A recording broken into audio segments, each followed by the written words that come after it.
Fala galera, tudo bem com vocês? No vídeo de hoje vamos conversar sobre a antiga civilização chinesa. Mas antes de dar início ao nosso vídeo, eu queria pedir para vocês não se esquecerem de se inscrever aqui no nosso canal, deixar o seu like se você gostar desse vídeo e, claro, uma sugestão para um próximo vídeo. Então bora pra aula?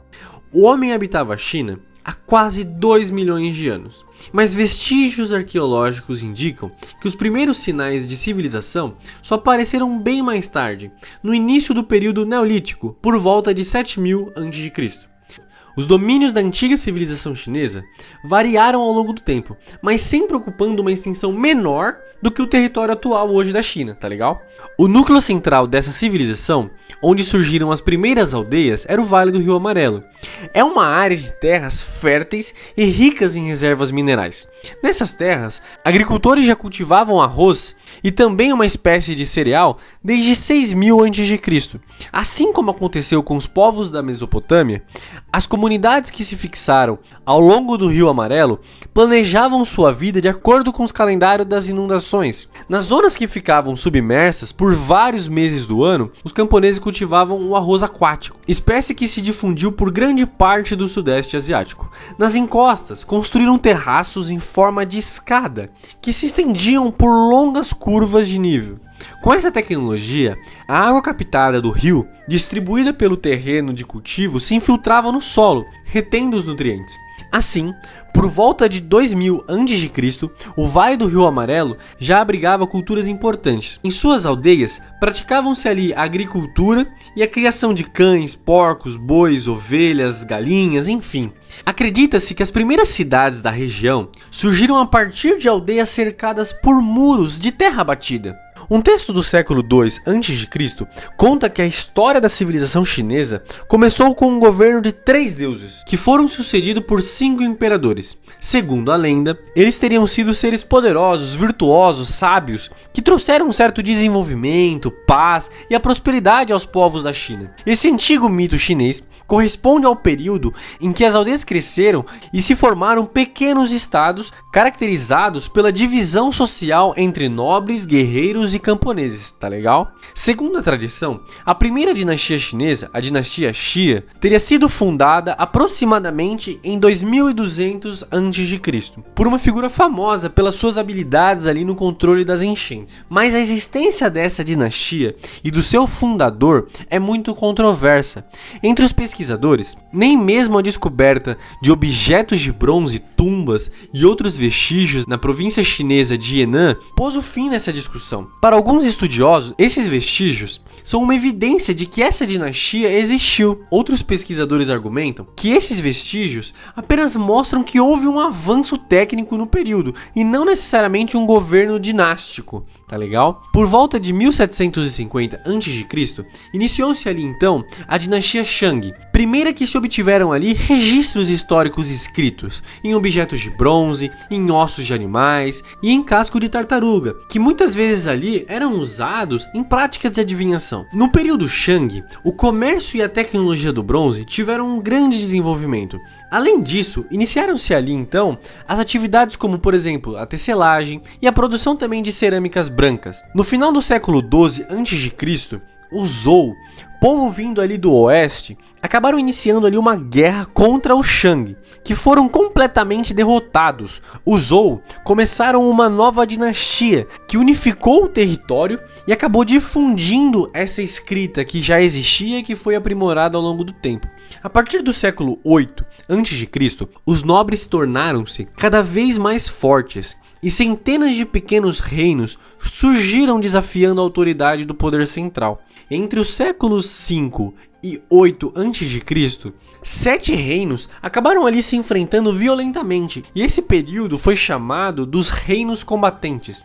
Em 214 a.C., o período de fragmentação política chegou ao fim com a vitória do reino da dinastia Qin, e ele se anexou aos territórios dos outros reinos e proclamou-se ali então o imperador dos chineses. Esse imperador criou então ali um estado centralizado, com base em um código de leis que abrangiam todos os aspectos da sociedade chinesa, e para reforçar ainda mais esse poder imperial, o imperador então, ele tomou algumas medidas importantes, como por exemplo a construção de grandes obras de irrigação e a imposição de uma única moeda, também de um único sistema de escrita para toda a China, que até então tinham vários sistemas de escrita. Então ele conseguiu centralizar todas essas questões. Tá dando pra entender? Então um pouco mais à frente, a dinastia Han reestabeleceu o império e expandiu o território para regiões que hoje correspondem ali ao Vietnã, as Coreias e também a Ásia Central, tá legal? Então para controlar esse imenso território, o imperador contava com o auxílio de alguns funcionários. Uns funcionários que eram conhecidos por palacianos, que eram escolhidos a exames públicos. Nesse período, muitos povos e culturas diferentes viviam na China. Para reforçar a autoridade estatal, o imperador ampliou o exército e impôs um sistema unificado de pesos e medidas. Foi ali no período Han que se estabeleceu a Rota da Seda, a principal via comercial entre a China e o Ocidente. A ampliação dos contatos comerciais contribuiu também não só para uma relação ali entre essa população, mas também para o desenvolvimento cultural da China e para o surgimento também de uma nobreza urbana, tudo bem? O imperador então, ele ocupava o lugar de maior importância na sociedade chinesa. Abaixo dele então, estavam ali os ministros da corte, que agiam ali em seu nome, em respeito a esse imperador. Então em seguida, depois desses ministros, tinham ali a nobreza tradicional, formada por alguns proprietários de terra que viviam da exploração do trabalho dos camponeses. Nas famílias nobres, o homem tinha uma autoridade plena. Então ele decidia ali se a criança recém-nascida, se ela ficaria na casa ou se, por exemplo, ela seria rejeitada. Dá pra acreditar nisso? Então, por exemplo, ele também julgava ali e punia os crimes cometidos pela comunidade e podia ter também várias esposas nesse momento. Então, até o início da dinastia Han, os principais funcionários do Estado eram oriundos dessas famílias aristocráticas, tudo bem? Desses nobres ali desse momento. Então, a ampliação das comunidades e fora do império também permitiu a formação de um novo grupo de homens ricos. Em geral, grande parte ali deles, comerciantes, ou ali também dirigentes ali do exército, que viviam luxuosamente na capital, rodeados então ali por escravos, funcionários administrativos e também alguns criados, tá legal? No outro extremo da sociedade estavam os camponeses. Eles trabalhavam nas terras dos nobres, com quem dividiam ali os frutos da colheita. Cada lote de terra era dividido em 9 quadrados. Os 8 de fora eram cultivados pela família camponesas e o do meio pertencia ao senhor. Então a vida dos camponeses era bastante influenciada pelas estações do ano.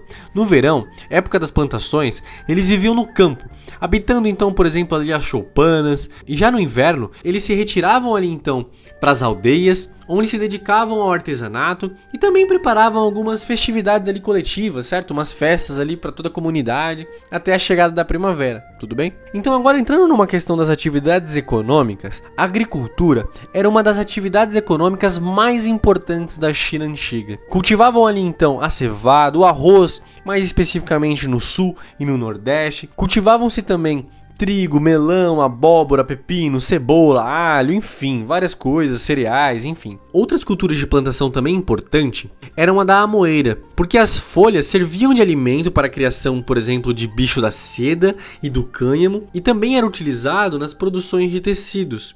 Tudo bem? Já os bois e os cavalos eram criados para o trabalho nos campos e também para o transporte, tá legal?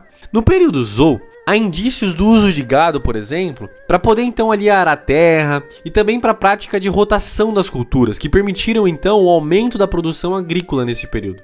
Além disso, os chineses desenvolveram um eficiente sistema de irrigação com águas fluviais, principalmente as águas ali do Rio Amarelo, tudo bem? Os chineses também se destacaram na produção de tecido de seda e também na fabricação de objetos de madeira, bronze, ferro, enfim. Muitas das peças produzidas pelos artesãos do período Zhou e Han baseavam-se ali nas técnicas desenvolvidas no antigo período Shang. Tá legal? Então agora para finalizar com vocês, eu quero comentar sobre a escrita ideográfica chinesa, tá legal? No final do século XIX, foram encontrados ali ossos com os registros mais antigos da escrita chinesa. Os estudiosos então ali concluíram que esses registros provavelmente datavam do período da dinastia Shang, entre os séculos ali 15 e 19, tá legal? As primeiras letras da escrita chinesa eram ali os desenhos que representavam objetos relacionados ao cotidiano dos chineses. Então lentamente a escrita deixou de representar objetos e acabou se transformando em uma escrita